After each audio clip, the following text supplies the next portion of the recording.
Dr. Srinivasan, what I wanted to ask you is, you've now been in leadership roles in different universities across the world. And I have a twofold question. The first is, how does academic research on these issues fit into creating this sustainable growth strategy?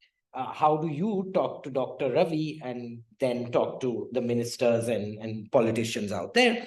And the second is, we're in the London School of Economics, and you used to be at the University of Chicago. Does it matter where this knowledge is generated? I mean, does it matter whether someone writes a paper here or whether someone writes a paper or is located in Ahmedabad University? Just your thoughts on these. There are a couple of different things. There's one analogy that came to my mind in terms of, you're talking so much about research and policy, etc. But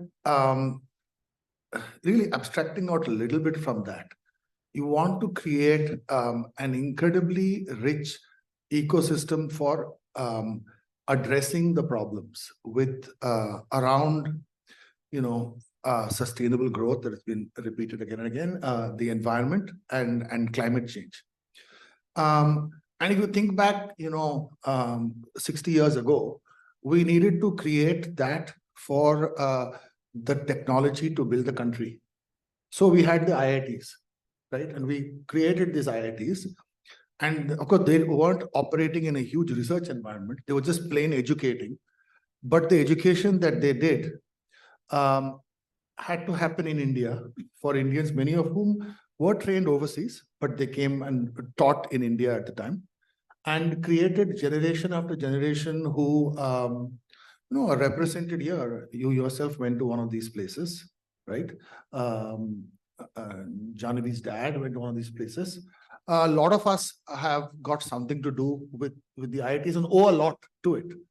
I think that if you go 30 years out, and there's got to be this completely rich, transformative, and dynamic environment of Indian professionals, not just working on research on the climate, but actually working in all areas where knowing what that area has to do with and how it is to interact with this problem, which is not going to be something we can put in a silo in a university or something.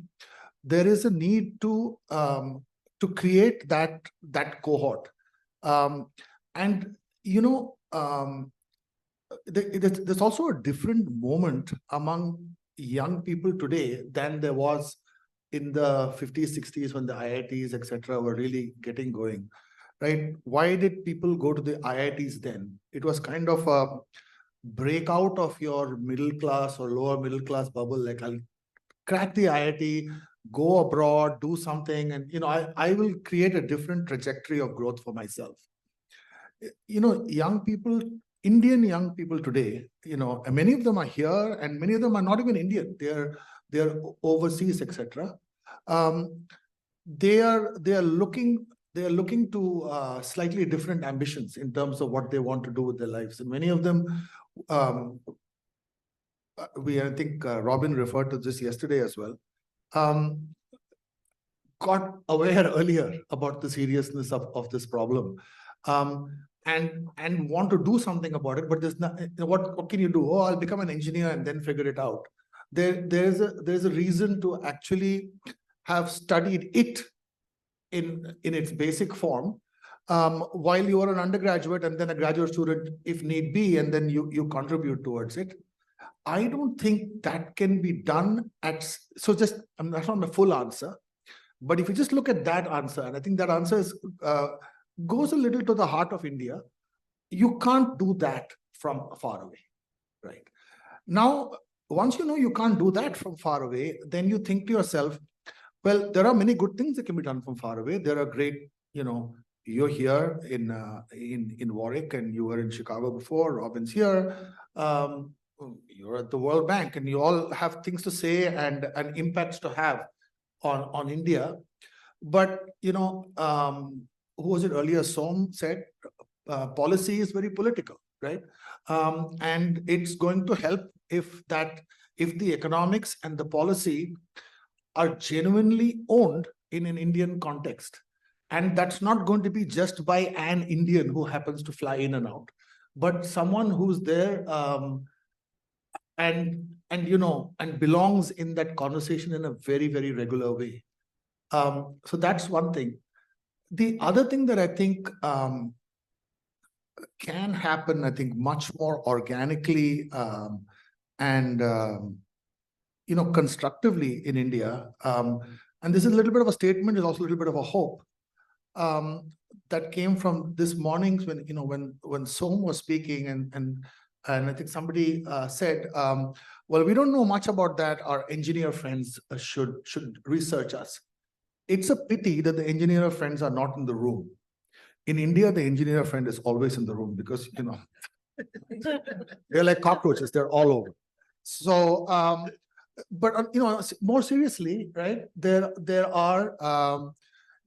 I suspect that if you take most economists in India, their undergraduate degree would have been in mathematics or engineering, perhaps not in economics. And that there's also the ambient proximity of the engineering world is much more significant in India than it is here. So at Ahmedabad University, we are setting up. So now it's a little bit rah-rah, right? You let me do the little rah-rah for Ahmedabad University. So just that's a disclaimer. But seriously, we do have a well-established global center for energy and environment. The founding professor of that is, Professor Shukla, who's been around for a long time, has a bunch of, I think he and you have the same advisor, if I'm not mistaken, at Stanford, at two ends of the spectrum of that advisor's career, may I hasten to add. And my colleague Meenal is here, who also works in the area, and she and I are doing this together. So the idea is to build something that look, there isn't a focused research community on this that is domestic and real. So we are trying to catalyze the building of that, and I think we do need the not just in words but in action, serious academic partnerships to do this with people like yourself, so working all over the world, which we're working on. But we do work in a liberal education system at Ahmedabad University, so we're able to conceive an undergraduate degree which is multidisciplinary, which is fantastic, obviously, and it's probably rare here in England. And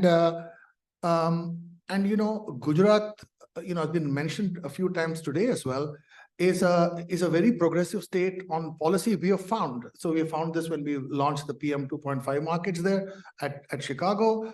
The Gujarat government is very, very closely working with us at Ahmedabad University. So we do have an ecosystem around us. We also have, it actually, can I say this? But it's surprising to me that IIM hasn't started a climate school. It's such a famous place. It's a business school, but it has got great faculty right next to us. There's an IIT next to us. There is a very famous architectural school next to us, and we're working with them on mitigation issues around the urban situation with buildings, and the built environment. So I think that I'm not sure I'm directly answering your second question, but I think I'm sort of making a bunch of points that help you understand why I think it's super important that there needs to be a domestic institution, and I don't think one, I think many, at the level of the IITs for climate environmental issues. I'm super excited to be part of the attempt to probably build the first one.